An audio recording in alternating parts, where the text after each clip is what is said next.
What's up, idol? Good morning. So nata diri karon sa dakbayan sa Davao. Nagbaklay-baklay. So what's new what's new sa Davao, idol, in terms of day transportation? So daghan kayog bag-o diri sa Davao City. Una niya na ang ginatawag nga libreng sakay. So taliwala sa kanini ang gamahal nga presyo sa gasolina, padayon gyapon ang libreng sakay diri sa Davao City. So daghan na DC bus, na Love bus, na bus sa OVP. Libre na tanan ha. So inana kanindot diri sa Davao City. Sa karon atong sulayan, since Davao man, sa atong sulayan karon ang libreng sakay kaning ginatawag nga DC bus. So ato ning sulayan karon listingan. Kita gyud mo experience, and actually this is my first time because nagamotor gyud ko, no. Gamotor ko gikan sa south padulong diri sa Davao City. So karon atong sulayan ang pagsakay sa Davao City bus. So tara, banay ko, excited kay ko, idol. Tara.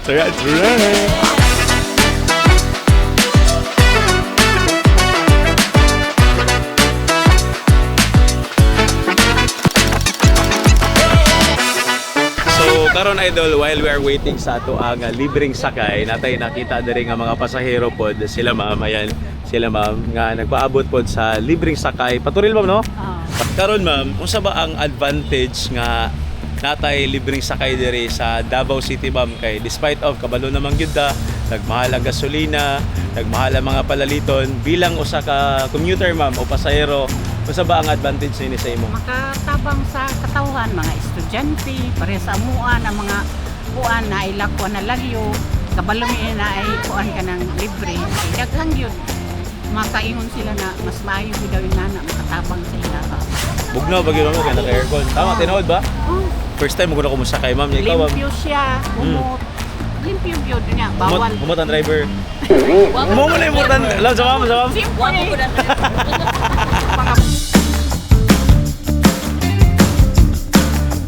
So, dito banda sa Rojas, ang most days sa'yo nag-abot o daghan. Sunod-sunod na abot ang Panakan area. Wala pa ito real as of almost 8 na. So dari na lang ta. Nata dari karon sa may PLDT. So kani nga portion, dari daw ang bus stop or pick up point sa Pabangkal ug Mintal. So mo ni.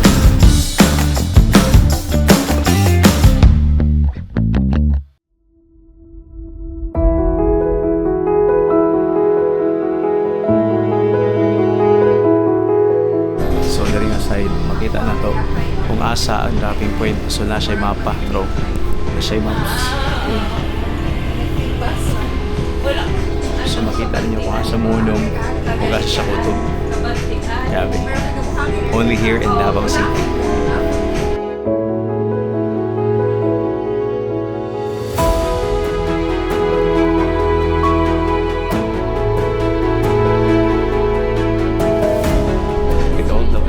Na kinahanglan nimo na tanan, kung makalimot kag maminaw, tanaw lang ka rito balik, makita na nimo kung asa lapit mo, no.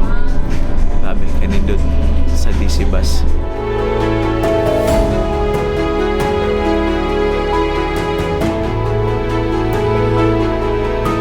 Next stop, San Pedro Train Station.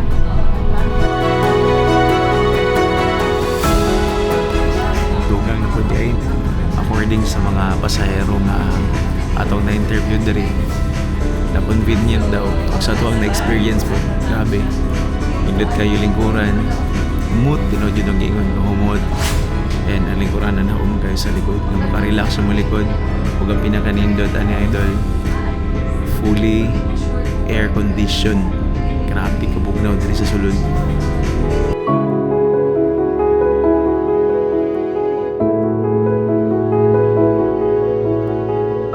Makita doon na siya ay pistitanan tayo.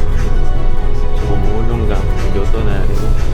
No need na tayo magsagit-sagit. Just dito na rin. Parang bumulong ka. So tayo nakitaan na rin. First time sabi ang tapang na-rescue kayo. Samal, o goods kayo may experience ha? Ay, goods kayo sobra. Happy lagi din Sir Mario, ayaw na ikat ha. May kailan ni Sir PJ. Salamat, sir. So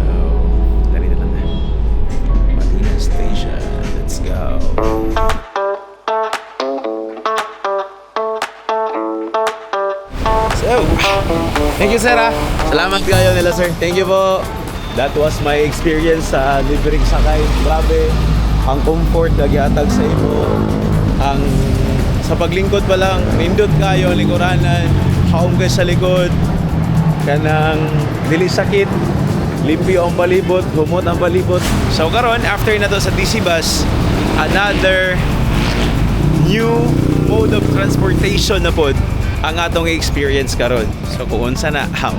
Atangin ninyo, ay gawa din na.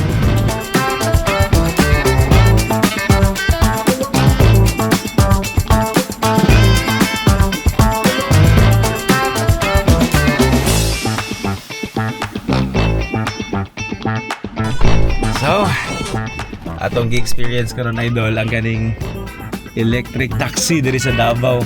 Mo na kung gikaingon sa inyo mga idol nga usa na pud nato nga sulayan nga bag-o nga new nga mode of transportation dinhi sa Davao City. Kani ang ginatawag na mo nga e-taxi or electric taxi.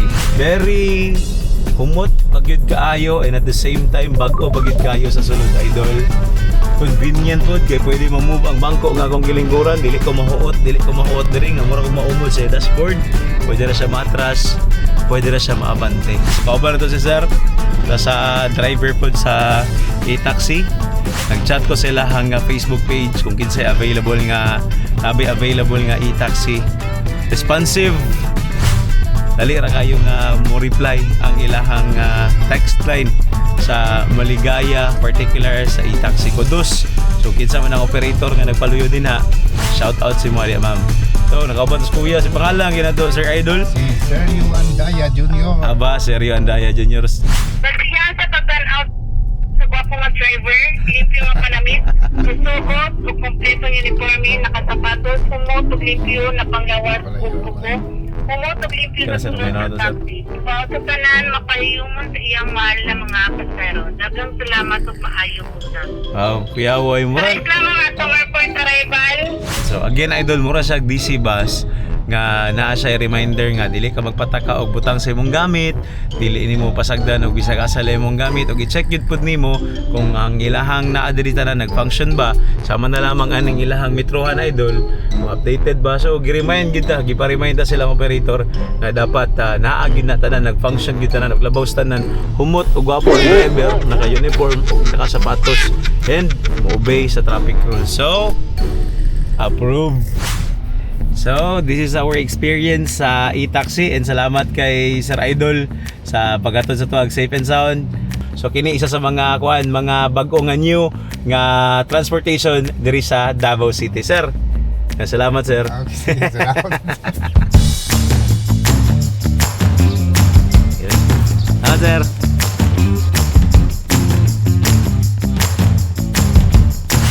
So this time another new na pod nga mode of transportation ang atong i-experience karon diri sa Davao City.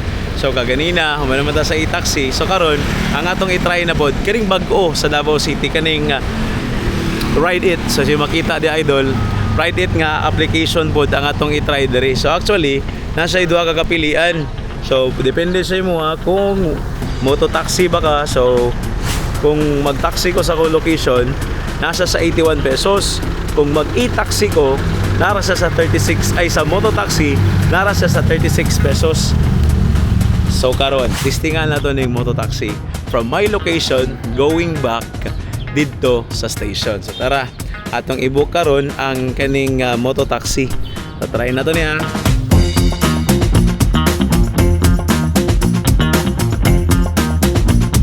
So mototaxi ta.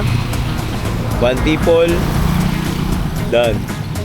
Request now. So, ayan. So, searching siya.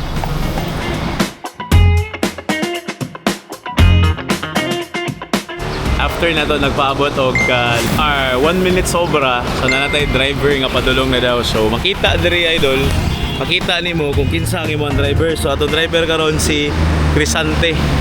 So, makita po nimo kung asa siya gikan. So daraw makita nimo kung asa siya gikan. Yan. Padulong diri sa ato ang gikahimutangan. So paaboto na to na si Crisante karon. So nag-chat siya, thanks for choosing Ride It. Welcome sir. Play na to. So this time idol, naabot na ang ato ang driver sa Ride It. Mo ni si Idol Crisanto based sa information nga naa diri. So motor tong gipili. Sniper 150 na black ang iyang kwan. So saan ito?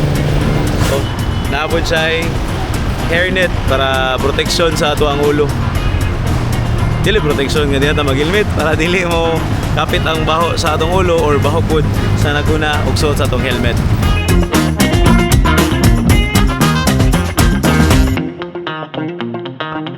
Portanag ina sa tara ang driver kay si Idol Crisanto.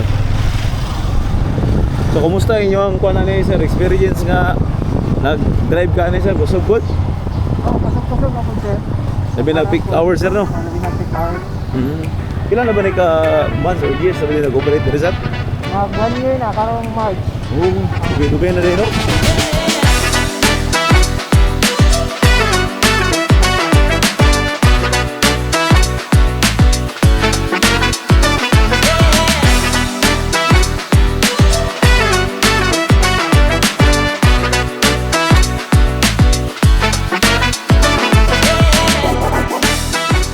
And safe nga nabuta, syempre ang driver nga si Idol Crisanto. So, akong maingon lang, minasa pa si Idol Crisanto is that sa mga idol na to nga kanang nagdali, especially during traffic, i-book na ninyo Ride It o pilian ninyo ang mototaxi kay dali ra gyud kayo mo maabot kay pwede ra makasingit-singit para dali mo nga makaabot sa inyong aplikasyon. Idol Crisanto, salamat kayo. Thank you. Og diri na lang idol, daghang kay salamat sa paguban sa tong biyahe karong adlaw idol ha. Kini si Mr. Guide para sa 93.9 IFM News Davao, Matik Davao.